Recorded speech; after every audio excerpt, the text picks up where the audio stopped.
정부가 신년 첫 추경을 공식화했습니다. 홍남기 경제부총리 겸 기획재정부 장관은 오늘 정부는 자영업자, 소상공인의 어려움을 조금이라도 덜어드리고자 지난해 11월 12조 7천억 원 규모의 민생경제 지원 방안을 마련해 추진하고 있다며, 그럼에도 불구하고 근본 특단의 방역조치 연장으로 추가 지원의 필요성이 높아졌다고 역설했는데요. 기재부는 이번 추경 규모를 약 14조 원으로 예상했습니다. 그러자 야당이 적극 반발하고 나섰는데, 대선을 앞둔 매표용 추경이 아니냐는 것입니다.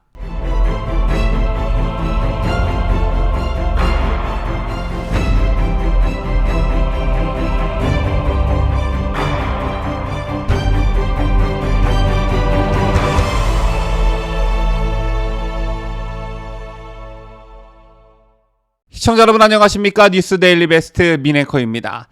기울어진 운동장에서 이번 선거를 치러야 하는 야당에게 또 하나의 변수가 생겼습니다. 바로 추경 예산인데요.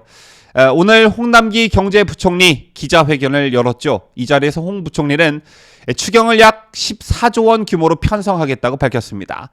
홍남기 부총리는 이번 추경은 당장 기묘하면서 절박한 소상공인 지원과 방역 보강에 한정된 원포인트 추경으로 편성하고자 한다고 강조했는데, 이는 더불어민주당 이재명 대선 후보 등 여권에서 거론했던 전국민 재난지원금 지급 등은 전혀 고려 대상이 아니라고 못을 박은 것으로 해석되고 있습니다. 그럼에도 불구하고 매표용 추경이 아니냐는 비판이 일고 있는 것인데요. 일단 홍남기 부총리의 이날 발표가 있기까지의 과정을 좀 살펴보도록 하겠습니다. 최근 더불어민주당이 다음 달 14일경 새해 첫 추가 경정 예산 편성을 마무리하기로 했다는 보도가 있었습니다. 20대 대선 공식 선거 기간이 시작되는 2월 15일 직전에 수십조 원짜리 추경을 통과시키겠다는 것인데요. 편성된 예산을 집행하는 것이 우선이라던 홍남기 경제부총리의 지난달 발언을 사실상 뒤집은 것이고, 실제 홍남기 부총리가 오늘 여당의 요구를 사실상 수용한 것입니다. 그런데 여러분 혹시 이거 아시는지요? 2월 추경은 사상 처음 있는 일입니다.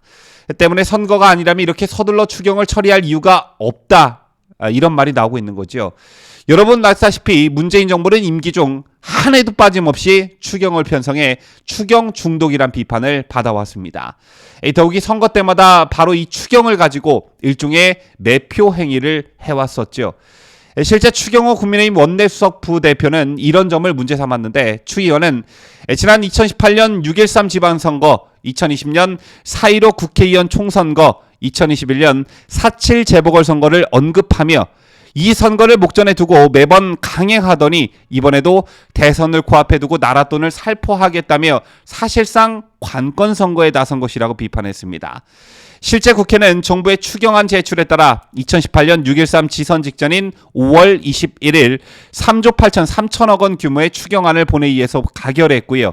또 2020년 4.15 총선 전인 3월 17일에는 11조 7천억 원 규모의 추경안을, 2021년 4.7 재보궐선거 전인 3월 25일엔 15조 9천억 원 규모의 추경안도 통과시킨 바 있습니다. 자, 그런데 대선을 앞두고 그것도 사상 최초로 2월에 추경을 편성하겠다는 그런 계획입니다. 자, 그러자 야당이 이건 사실상 대선을 앞둔 매표 추경이다라며 비판에 나섰는데요. 추경호 국민의힘 원내수석 부대표는 지난해 말 민주당이 일반 강행 처리한 본예산 608조 원에 코로나19 피해 계층 등에 대한 지원 방안이 담겨 있다며, 이 돈이 아직 집행 시작도 하지 않았는데 연초 추경을 강행한다는 것은 대선 표심을 의식한 행태로밖에 볼 수 없다, 이렇게 설명했습니다. 그러면서 이번 추경 예산안이 제안이 되면 문재인 정권 들어 10번째로 이러니 플렉스 정권이라는 소리까지 나오는 것이라며, 대선 직전에 마무리해야 한다는 시한을 정해두고 얼렁뚱땅 졸속 심사하는 일은 절대 없을 것이라고 경고했습니다. 방금 전해드린 추경호 의원의 발언을 보면 지난해 말 민주당이 강행 처리한 본예산 608조 원에 이미 코로나19 피해 계층 등에 대한 지원 방안이 담겨 있는데요. 이것 말고도 지난해 11월 12조 7천억 원 규모의 민생경제 지원 방안이 마련돼 추진하고 있는 상황입니다.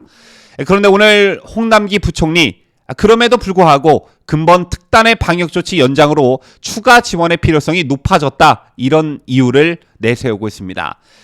앞서도 언급해드렸다시피 문재인 정부는 임기 중 한 해도 빠짐없이 추경을 편성해 추경 중독이란 비판을 받아왔습니다. 엉터리 세수 예측으로 작년 세금을 60조 원 더 걷고도 무분별한 지출 탓에 막대한 재정 적자를 냈고 올해도 역시 적자가 예정돼 있습니다.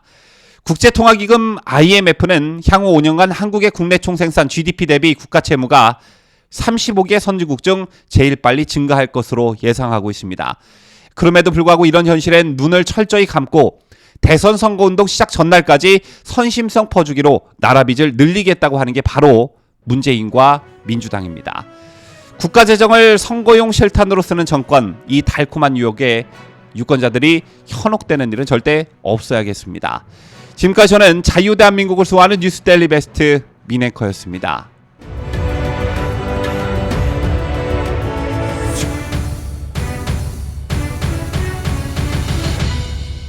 함께해요. 뉴스데일리 베스트.